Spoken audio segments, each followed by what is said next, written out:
My husband left our 5-year-old and 9-month-old home alone, and instead of admitting it, he's gaslighting me like I'm crazy for even asking where he was.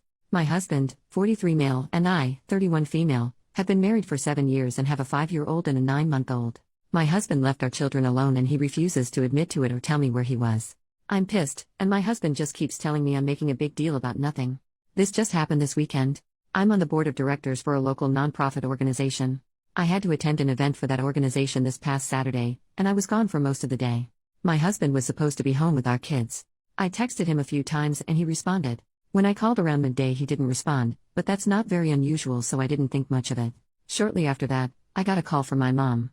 She said my son had just called her and when she asked him what he and his sister were doing, he said they were both watching TV. When she asked where their dad was, he said his dad wasn't there. My mom asked him several other questions and from my son's responses she believed he was telling the truth and that my husband wasn't there and that there was no adult there at all. She said he didn't seem scared to be alone or worries about where his dad was at. He just called her to chat. He has a tablet designed for children, with pre-programmed contacts that he can call. It's only a few people, just family members. I left the event immediately and began texting and calling my husband over and over. He didn't respond to my first several attempts. It took him about 10 minutes, I was halfway home at that point, to respond. I was so confused, so worried, really mad, and I asked him where he was. He said he was at home. I told him our son had just told his grandmother that he was home alone with his baby sister watching TV about 15 minutes ago. My husband denied it and I told him I was too upset to talk and drive. When I got home, I checked on the kids right away and they were both fine. I asked my husband again, where was he? He said he was home the entire time. He doesn't know what our son was talking about but he must have just been confused since he had gone to the basement to do some laundry. I ran down to the basement. It was the same load of laundry I'd thrown in the dryer the night before. He didn't do any laundry when I was gone. I asked my husband why my son would be confused about whether his dad was home or not. Where in our home would he have gone and for how long for our son to think his dad wasn't home? That doesn't make sense with a 5-year-old and a 9-month-old. You wouldn't leave them unattended that long. Why was he nowhere to be found when my mom asked my son to go check certain areas of the house? I begged my husband to just admit it, to stop treating me like an idiot and to stop accusing our son of lying. Just tell me the truth. Because being lied to right to my face is so incredibly maddening.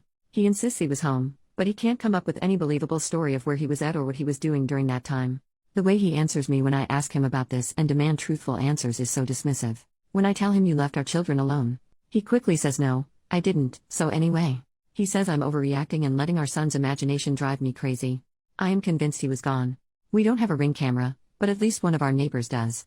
I'm so upset about this that I'm tempted to ask our neighbor for the Ring footage. I had to go out to my car and scream and cry because I got so upset.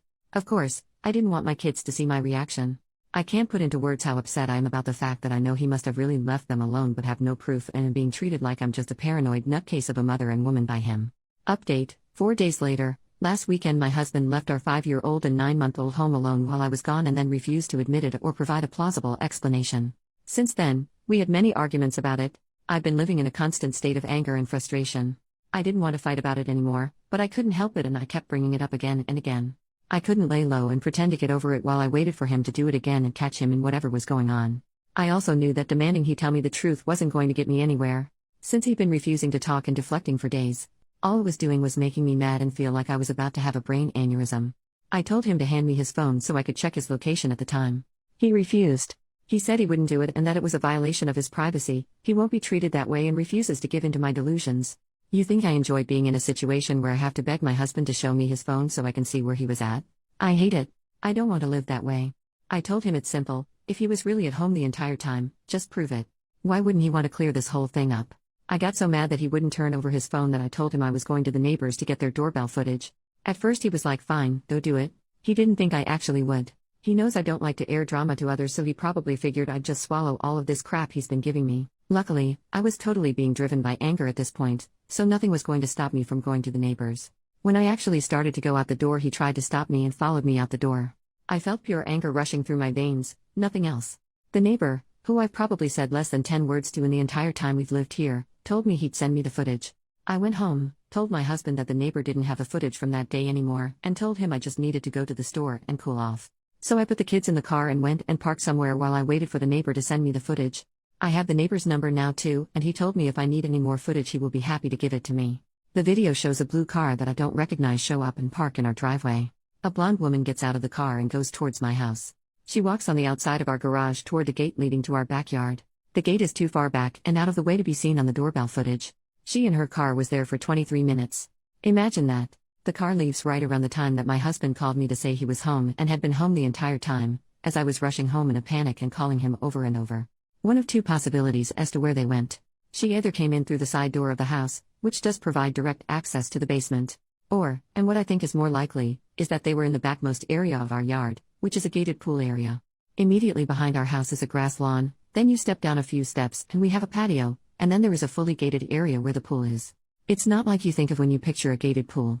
It's a full, 6 feet wood fence all the way around, plus even taller landscaping for added privacy. You can't see into the area at all unless you're inside. I think it's more likely that they were back there because my son said his dad's keys were gone and we keep that gate locked with a key. The pool is closed for winter, but there is one small building back there, sort of like a shed we converted into a changing area, and there is a covered patio with furniture. I'm convinced that's where they were. So technically he was home, but in an area totally removed from the house and where he couldn't see or hear the kids if something happened. I asked him how he could explain this. What were they doing? I obviously don't need him to tell me what they were doing, but for some reason I still had hope that he'd finally be honest. He wasn't. He showed no remorse. He was just like, yeah, she was here, but I obviously never left. Who is she? How long has this been going on? And if he's going to be such a disgusting, despicable excuse of a man, then why couldn't he at least have found any other time and any other lie or excuse other than when he was home alone with our kids? I told him I know this has happened before and I demanded to know how many times he's done this when he's been home alone with the kids. He swears this is the only time, but he still doesn't have the balls to confess to what they were doing. I don't believe him that this was the only time, FYI. I still have so many questions and I still feel like my heart is beating 200 times a minute. My blood pressure is through the roof. I've cried a lot, sobbed, begged for somebody to help me, yelled, screamed, ordered a bunch of books about divorce and custody. And you know what? The next day after our multiple explosive fights, him putting his hands on me, and me seeing the evidence, he acted like everything was totally normal and like none of that stuff ever happened. I woke up still seething, exhausted, broken, and he's acting like everything is totally back to normal. He said he was ordering breakfast to be delivered from our favorite breakfast place. He asked if I wanted to go to the store together later and try this new recipe for chili tonight. What? Why would I want to do any of these things with you now? Absolutely no acknowledgement of anything he's done or what's transpired between us in the past few days. He deserved an Oscar for how well he was able to act like none of that happened, completely comfortable and non-fazed. I know that it's a waste of my energy, but I just desperately want him to admit the full truth of what he did that day and any other day with this woman. I want to hear it from him. It won't change whatever he's done, but he could at least have the respect and decency to be honest now that he's been caught. That's a ridiculous thought though, right? How foolish of me to expect this man to show decency and honesty now. If he was a decent and honest man, then he wouldn't have had a strange woman over to our house and been out of sight from our kids for 23 minutes. His continued denial and refusal to admit to anything other than the bare minimum, his attitude like I'm somehow being controlling or infringing on his rights by asking for information. That's almost more hurtful than him cheating on me. New update. More than 1.5 months later, it's been around a month since I last posted. I've received so many messages and comments asking for an update and if me and my kids are okay. I'm sorry for not responding. I'm sort of scared to post this because I don't think people will agree with my decision. Initially, I really wanted to be able to share an update saying I had filed for divorce. When I saw that footage of a strange woman sneaking into our backyard, and even more so when he refused to give me any info or admit to anything, even going as far to say he'd never give me the satisfaction of admitting to anything, I was 100% for divorce. I immediately started to research and make a plan. I wasn't in a position to divorce right away. I thought that it might be better to try to keep my head down, pretend like everything was okay, and quietly and secretly prepare everything. Divorce is still on my mind and a possibility, but I'm no longer 100% committed to it. My husband and I are still together currently and living under the same roof. Although he held out on admitting to any wrongdoing, both with leaving our kids unattended in the house and about making love with another woman in the pool shed, he held out for a long time and we argued a lot. I kept telling myself it was pointless and I was only driving myself crazy. He wasn't going to suddenly be honest, and he admitted more than once that he wouldn't tell me the truth and felt no reason to tell me the truth. During that time, I also found him secretly going out to the garage to drink alcohol, which he'd deny.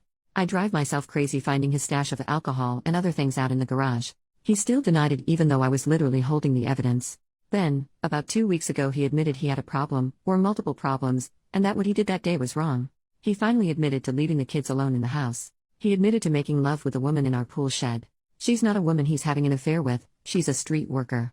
She's transsexual. He said it in a way like I should have been relieved by all of this. The thing is, I knew he watched porn, never seemed to get in the way of our relationship or our lives. I even knew that he liked to watch trans porn. He was open about these things with me. But should I have suspected that this meant he was hiring trans street workers to have the real-life experience? Honestly, I'm really asking that. Was I naive to think he was seeking that out just because he liked to watch that type of porn? He didn't keep the porn a secret from me, and I honestly never thought he was going to seek it out in real life or cheat on me with a trans person. He also assured me that he now only regularly sees 2 trans women who are clean and safe and very professional.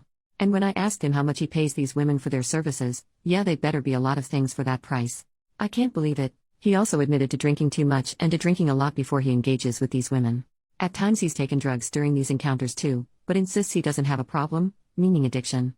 I personally think he's addicted to alcohol and possibly other substances, but he binges them when I'm not around and manages to remain normal and sober when I'm around. He started drinking more heavily and regularly since that day, hence the hiding booze in the garage and chugging it when he thought I was in the shower. He says he's doing it because he's so stressed about me leaving him and because he knows he's a piece of crap for everything he's done to me and our kids. He's not allowed to be left alone with our kids anymore. He's also not allowed to make love with me for the foreseeable future. Neither are meant as punishment. These rules are in place to keep me and our kids safe, plus I have no emotional or physical desire to be intimate with him now. So, I don't know that our relationship will survive. He fears his job will be compromised if he seeks help for any of this. I'm at the point where it's like, screw your job, we'll find some way to survive. This is way bigger than a job. He has stopped drinking, at least as far as I can tell. He took 2 weeks off work to try to figure himself out. He's been helping around the house and doing all of the things a good husband should do. I have hidden cameras installed all over my home and property. I don't want to live this way, but I'm not ready to file for divorce yet.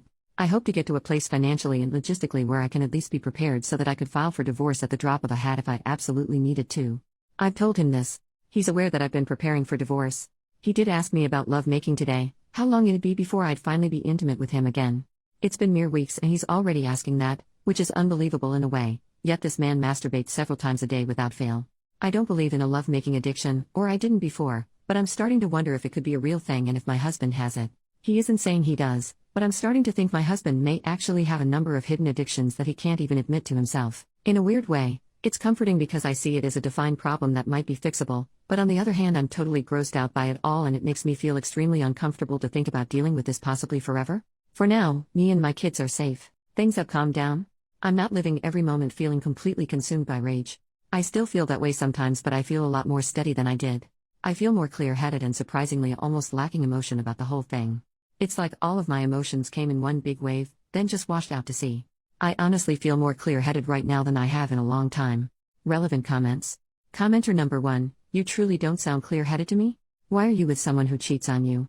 And left your young children by themselves? And has multiple serious addictions? He can't be trusted. He needs actual professional help, rehab or something. Do you have any family or friends you could possibly stay with? I'm super concerned for your children. OP, I don't know that he actually has any addictions, I've just to wonder if he does. Either way, I'm trying to convince him to seek some sort of professional help to deal with his issues. My kids are fine. They are never left alone with him. They're with me at all times, or if absolutely needed they're with friends or family. Commenter number 2, now only regularly sees.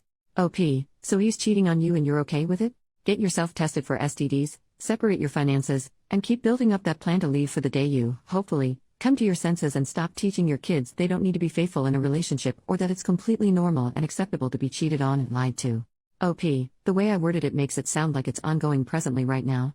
When he confessed this all to me a few weeks ago, he said he had only been seeing the same 2 workers that he knew and trusted.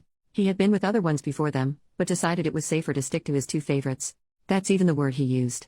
His favorites. He looked at me with a straight face and said that. But he's not supposed to be doing anything with any workers anymore. Commenter number 3, how on earth are you safe if you're still living with him? Honey, I grew up with an alcoholic father. No way in hell is your husband going to stay sober. You and your kids aren't safe. OP, I don't know that he's an alcoholic. I mean, he's sober most of the time and drinking doesn't get in the way of his work or anything like that.